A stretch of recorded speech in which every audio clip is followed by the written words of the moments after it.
اللهم صل على محمد وعلى ال محمد كما صليت على ابراهيم وعلى ال ابراهيم انك حميد مجيد. اللهم بارك على محمد وعلى ال محمد كما باركت على ابراهيم وعلى ال ابراهيم انك حميد مجيد. الحمد لله حمد الشاكرين، والصلاة والسلام على سيد الأنبياء والمرسلين وعلى آله وأصحابه الذين الطيبين الطاهرين وعلى من تبعهم بإحسان إلى يوم الدين. لا إله إلا الله الحليم الكريم، سبحان الله رب العرش العظيم، والحمد لله رب العالمين. نسألك موجبات رحمتك وعزائم مغفرتك والغنيمة من كل بر والسلامة من كل اسم، لا تدع لنا ذنبا إلا غفرته ولا هما إلا فرجته ولا دينا إلا قضيته ولا مريضا إلا شفيته ولا حاجة من حوائج الدنيا والآخرة إلا قضيتها يا أرحم الراحمين يا أرحم الراحمين يا أرحم الراحمين.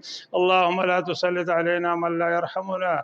اللهم إن قلوبنا ونواسينا وجوارحنا بيدك، لم تملكنا منها شيئا، فإذا فعلت ذلك بنا فكن أنت ولينا واهدنا إلى سواء السبيل. اللهم أرنا الحق حقا وارزقنا اتباعه، اللهم أرنا الباطل باطلا وارزقنا اجتنابه. يا الله دا حاضر جمع ټول وبخي ګناهګار یو، ګناهونو پړډونه مدا سره راوي. الله زمونږه مغفرت نصیب کړه.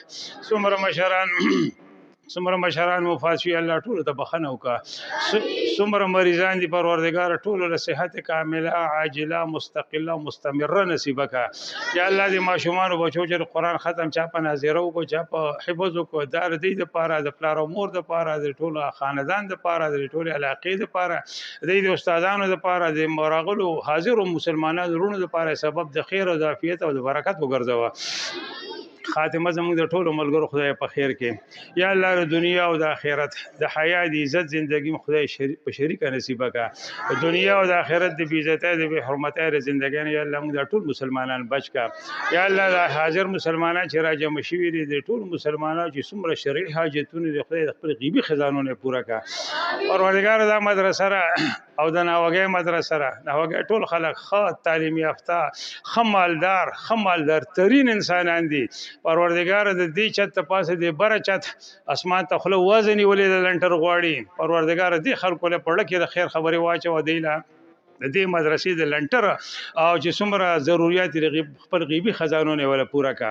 خاتمه زموږ د ټولو ملګرو په خیر کې دا مدرسه قائم او دائم یا الله وساته. د مهتمم او د مدرسین او د طالبان چې څومره شاګردان دي ټول په عمر کې په علم کې په عمل کې په اخلاص کې په مال او په اولاد کرسګي ول برکت واچو.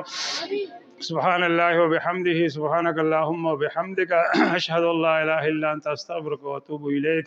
سبحان ربك رب العزة عما يصفون وسلام على المرسلين والحمد لله رب العالمين، وصلى الله تعالى على خير خلقه محمد وآله وأصحابه أجمعين.